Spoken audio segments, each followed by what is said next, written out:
أعوذ بالله من الشيطان الرجيم. أعوذ بالله من الشيطان الرجيم.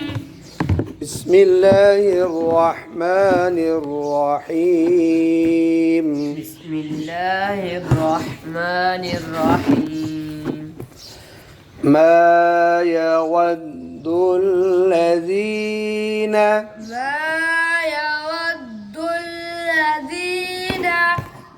كفروا من أهل الكتاب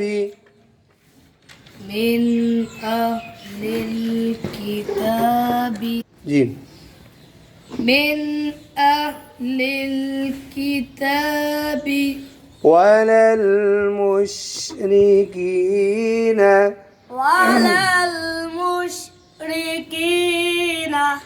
أن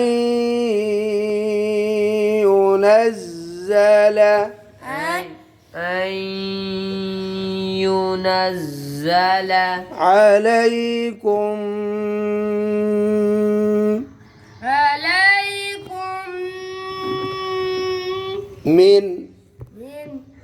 من خير من ربكم من पहले min पे गुना नहीं होगा من خير من ربكم जी अब इकट्ठा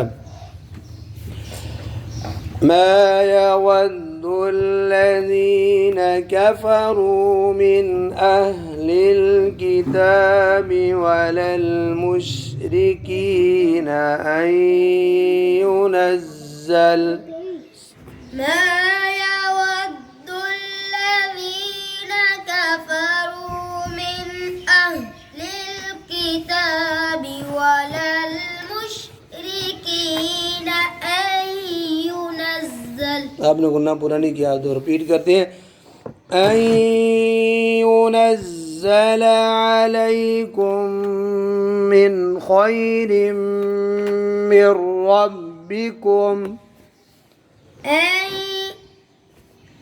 أن ينزل عليكم من خير min पे गुना ना करो من خير من ربكم والله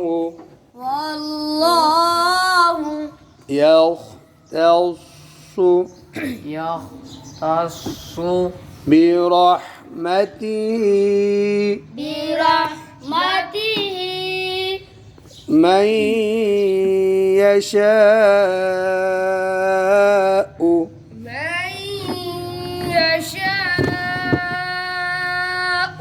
अच्छा बच्चों अब आगे वक़फ़ की निशानी क्या है तो अब वक़फ़ किस पर करना है हमज़ा पर हमज़ा पढ़ेंगे वाला है हमज़ा पढ़ेंगे लेकिन उस पर अब उससे पहले अलिफ भी खाली है चलो जी वल्लाहु यख्तस्सु बिरहमतिही मन यशा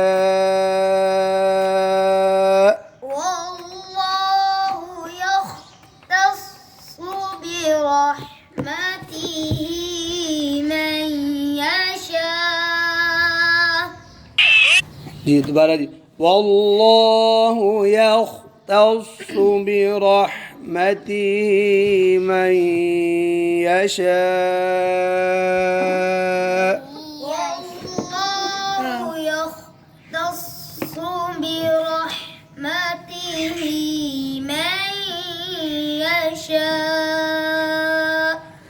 जी आगे वल्लाहु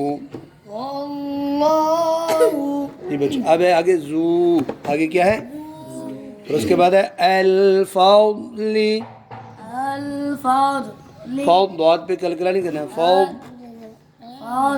फौद आवाज़ रोक लो जी अब मिलाना है ना ज़ुल्फ़ज़ली आगे अल-अज़ीम